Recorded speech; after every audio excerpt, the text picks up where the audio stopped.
Hello children, welcome to biology class. Today let's discuss the third approach, the third management technique to improve the crop production. What is that? Yes, crop protection management. Okay. So what is the need for protecting a particular crop? We know that field crops are infested by a large number of weeds, insect pests and diseases. If weeds and pests are not controlled at the appropriate time, then they can damage the crop so much that most of the crop is lost. So the first one we can discuss about weeds. What do you mean by weeds, children? Weeds are unwanted plants in the cultivated field. So two examples, two diagrams are given here, two pictures. The first one is Xanthium parthenium and second one is Cyprinus rotundus. Okay. So if the question is asked to write about weeds, you can write these two examples. Okay. So what do you mean by weeds? Weeds are unwanted plants in the cultivated field. And they compete for food, space and light with our crops, then weeds take up nutrients and reduce the growth of the crop. So therefore, we know that removal of weeds from cultivated fields during the early stages of crop growth is essential for good harvest. So how can we remove or how can we eradicate these weeds from our field? Different methods are there. First one is mechanical method. These include following methods such as uprooting, weeding with trowel or hand hoeing, that is scrapping, then interculture, ploughing, burning and flooding. Okay.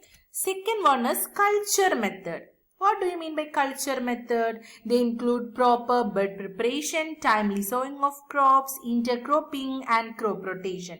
Intercropping and crop rotation we discussed during last week. Do you remember it? Next one is chemical method. What do you mean? Simple, na? Destroying the weeds by spraying different types of chemicals. Normally we are using the weedicides like 2,4-D. What is expanded form? 2,4-dichlorophenoxyacetic acid, 2,4-D. Then MCPA, 2-methyl-2-chlorophenoxyacetic acid. Then atrazine, butachlor, different weedicides we are using. Some of them are given here. Okay, that is a chemical method, spraying different chemical weedicides. Then last one is biological method, by using some living organism. Okay, so biological method involves the deliberate use of insects or some other organism which consume the specifically destroy the weed plants. Okay, so for example we are using cochineal insect that used to eradicate the weed called Opentia. Opentia.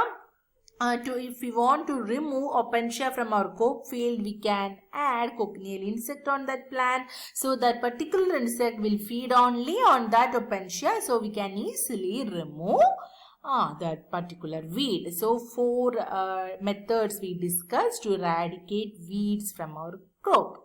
Clear, children? Then next problem is attack by insects.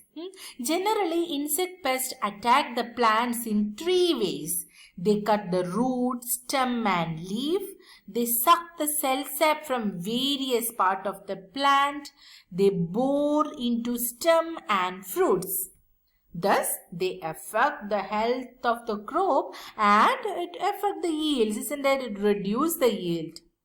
Then third type of organism which cause damage to the crop is microorganisms such as bacteria, fungi and viruses. We can call them as pathogen. Why? What do you mean by pathogen? Disease causing microorganisms are called pathogens. So if bacteria, fungi and virus cause diseases, we can call them as pathogens. Clear? So these pathogens can be present in and transmitted through the soil, water and air. Okay, so these are the main problems. So how can we control it, children? So control measures for weed we explained already. Then not only weeds, insects and disease causing organisms can be we can remove by using these methods. And one of the most commonly used method is Use of pesticides, isn't it? Which include herbicides, insecticides and fungicides. What is the difference? Herbicides which used to remove herbs, insecticides to kill insects, fungicides to kill fungus. Okay, two different fungi. But what is the main problem by using this pesticide? It causing different type of pollution.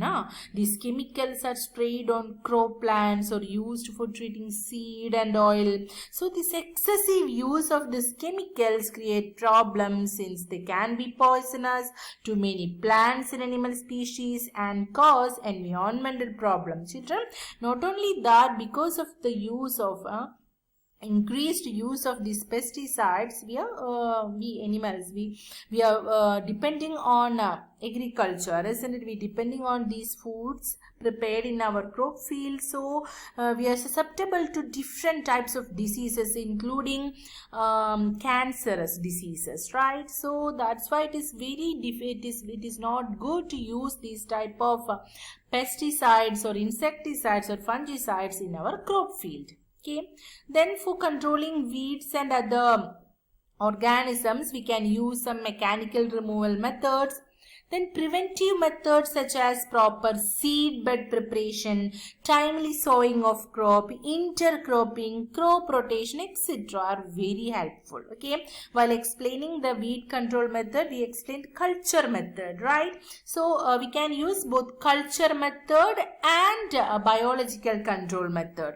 So some other preventive measures against pests are use of resistant varieties and summer ploughing, in which fields are ploughed deep in summer to destroy weeds and pests. So that's why we can use both biological method and culture method. Okay, and then mechanical method also never cause these type of damage to our ecosystem. Okay, so it is better to avoid chemical method to remove these type of insects or weeds or pathogens to attack from their attack, and we can protect our crops.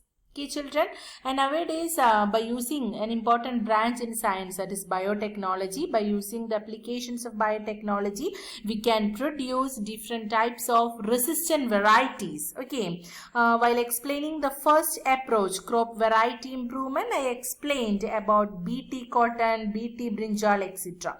By incorporating a bacteria, Bacillus thuringiensis, we can resist the attack of insects. Okay, so like that we can use different types of resistant varieties and different culture methods and mechanical methods. Okay, so we have to protect our environment, we have to protect our habitat, otherwise there is no survival for our. So all the development should be sustainable. Okay, all the development should be sustainable. Okay, children, so read the textbook. If any doubts are there, you just ask me and answer the test questions. Study well, children. Thank you.